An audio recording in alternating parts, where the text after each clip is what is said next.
I'm Capito, and I am a psychotherapist specializing in resilience. And in today's lesson, we're going to be talking about healing and resilience in nature, really bringing together the common sense and the research that stands behind it to recognize the need for daily and regular immersive exposure to nature to support mental health, emotional functioning, cognitive functioning, and so much more. Really, this is about overall mind-body wellness. Nature is perhaps the most powerful and immediate connection to our own inner wilderness and the open space for healing, growth, and rediscovering our resilience. The moment we step into nature, our mind and body connects. We gain distance and perspective from our problems and tasks. We recognize beauty and the resilience of life all around us, and we get to experience the unknown as a curious observer. Even on our favorite trail, we can't wholly predict the weather or the wildlife, practicing a valuable skill of being open to change, discomfort, and unplanned encounters that lead to insight and healing. We can recognize all of this by simply experiencing it for ourselves. But then why do we choose inside over out? And how is this increasingly prevalent nature deficiency impacting our minds and bodies? The concept of biophilia was coined by the social psychologist Erich Fromm in 1973, who described it as the passionate love of life and of all that is alive. It is the wish to further growth, whether in a person, a plant, an idea, or a social group.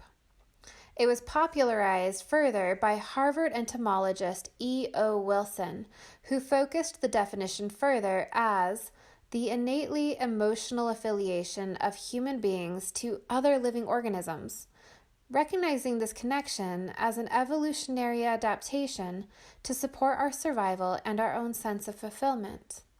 Essentially, humans are born with an innate love of nature, but it appears that when we don't cultivate that connection from an early age, we lose the instinctual drive to go outside.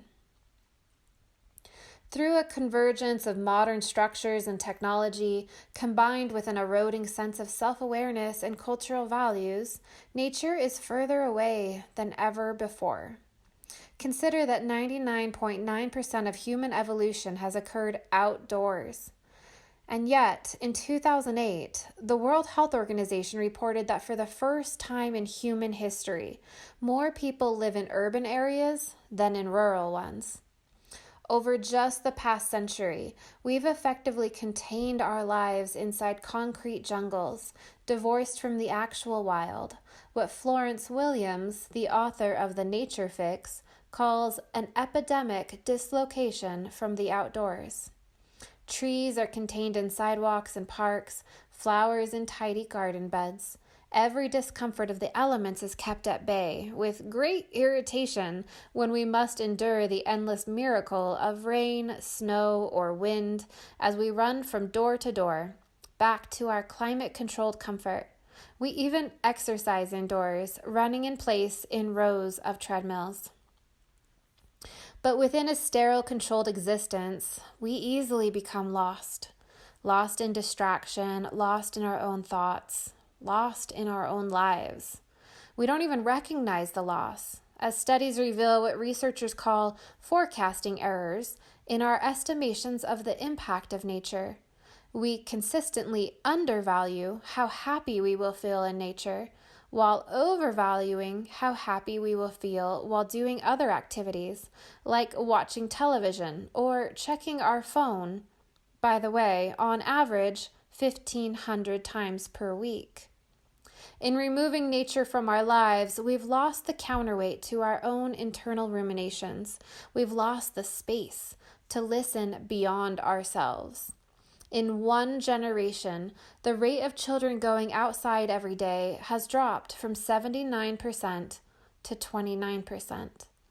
Instead, children currently spend an average of around 7 hours per day on screens indoors.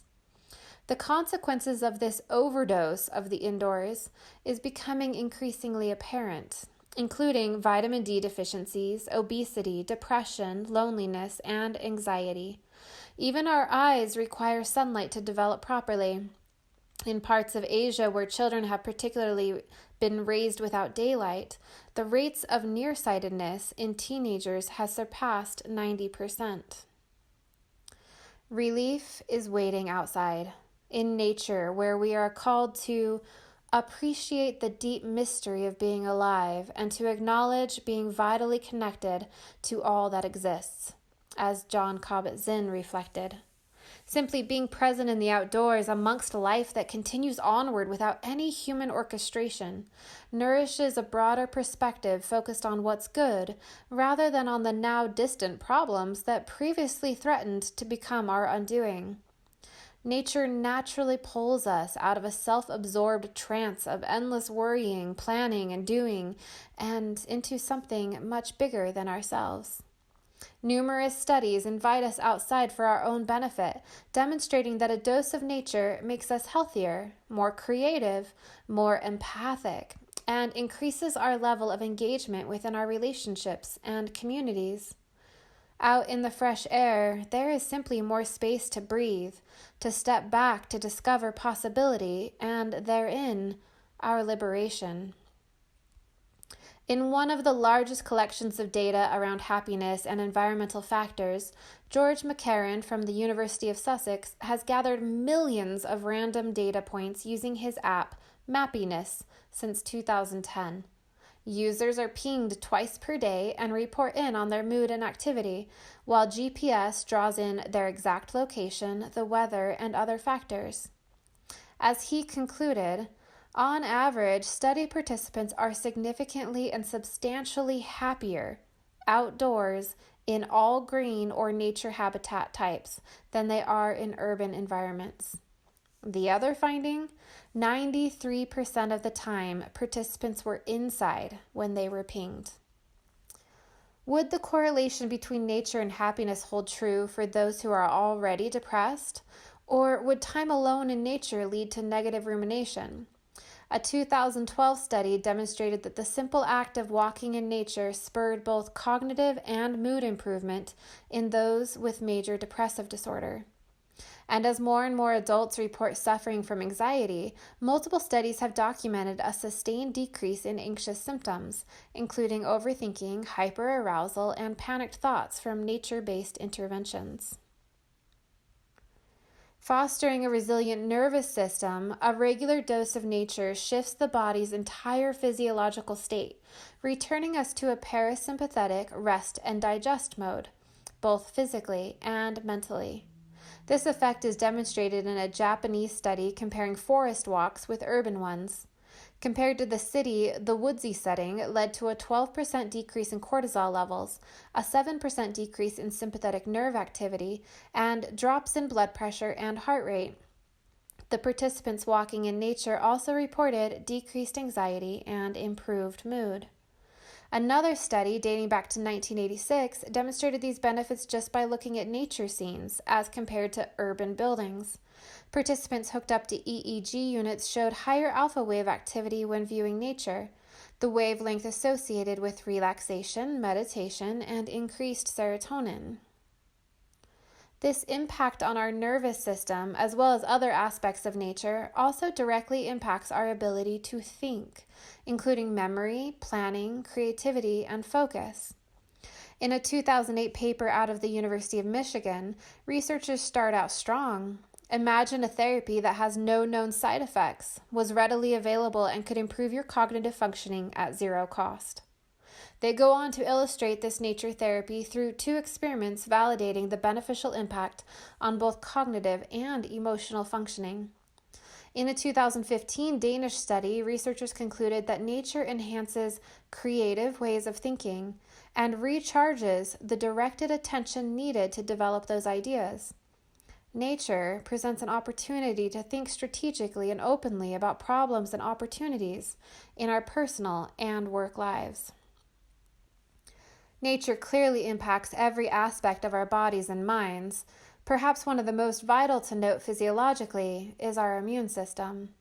Natural killer cells are a particularly important component of our immunity as they cause tumor and virus-infected cells to self-destruct. Stress reduces our natural killer cell count, creating vulnerability. Since being in nature is associated with a stress detox, shifting the brain into alpha waves and our body into a parasympathetic rest and digest state, researchers hypothesized that nature would also boost our natural killer cells. To prove this out, one research team in Tokyo brought a group of middle-aged businessmen into the woods for 3 days, where they hiked each morning for a couple hours. After this immersion into nature, their natural killer cell counts had increased a whopping 40%, a boost that lasted for a week. A month later, their cell counts were still up 15%. Careful to ensure that exercise was not the causative factor, the team had a control group of urban walkers who engaged in the same 3 days of activity, with no associated increase in natural killer cells. Nature is a mind-body-soul intervention of immense and simple magnitude. The research findings reflect our own experience the moment we step out into the wild. An increase in perceived well-being, gratitude, calm, and creativity. We witness measurable relief from depressive symptoms, anger, anxiety, and even chronic pain. Nature is even correlated with more meaningful relationships and cohesive communities as it draws us into deeper and more mindful engagement. These benefits sprout from the lessons seamlessly imparted by mindfully enjoying time outdoors. Nature teaches us to live simply. Go camping, rafting, or backpacking, and we quickly discover how little we actually need in order to feel happy, content, and at peace. As Whitman reflected, after you have exhausted what there is in business, politics, conviviality, love, and so on, have found that none of these finally satisfy or permanently wear, what remains? Nature remains, to bring out from their torpid recesses the affinities of a man or woman with the open air, the trees, fields, the changes of seasons, the sun by day, and the stars of heaven by night. Nature teaches us mindfulness. Every trip into nature is full of unknown variables. We cannot predict the weather, the wildlife, or curate our experience. We return to a way of being where we are curious, adaptable, and open to encountering the moment as it unfolds. Nature teaches us resilience. In any wild space on the planet, we become immersed in endless demonstrations. Walking through a desert, we witness cacti growing out of cracks, sometimes waiting years for a drop of rain. In the extremes of the Arctic, unique life thrives, giving us the wonder of creatures like narwhals. Life adapts to seemingly impossible conditions. As it turns out, so do we.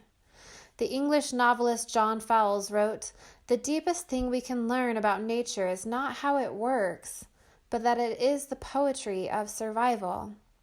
This living poetry transcends survival itself to the beauty and freedom inherent in accepting the reality of our circumstances and growing stronger from the challenge.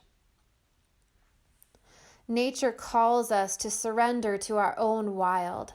In recognizing nature's influence in inviting us to give way to passion, the authors of The Art of Possibility, Rosamund and Benjamin Zander, wrote, "Places in the wild draw many of us to experience a vitality greater than our own, but it may take an act of surrender to let the gates give way between ourselves and nature."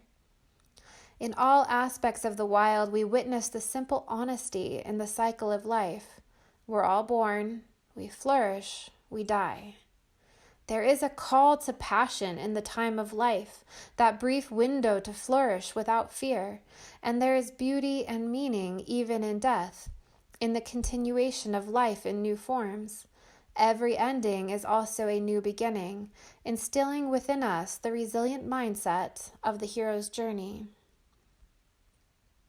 Thoreau reflected often on the deep sense of spiritual renewal found in nature within his journal. In the street and in society, I am almost invariably cheap and dissipated. My life is unspeakably mean.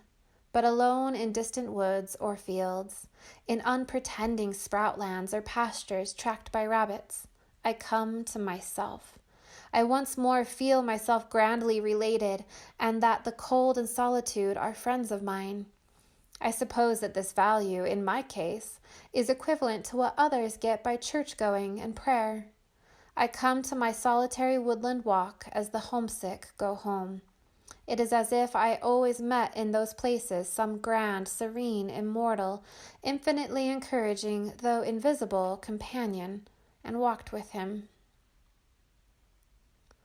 Considering the risks and the opportunity of the role of nature in our well-being, and in our ability to transcend adversity in our lives, what's the ideal minimum dose?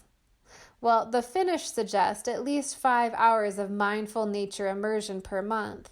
And perhaps we should pair that monthly immersive field trip with some daily microdosing rituals that remind and restore us often. Let us consider 3 broad opportunities in bringing nature back into our lives. Accessibility is an important foundational step, and here we can create nearby nature. The fewer barriers to being in nature, the better. How can we incorporate nature into our existing homes and workplaces?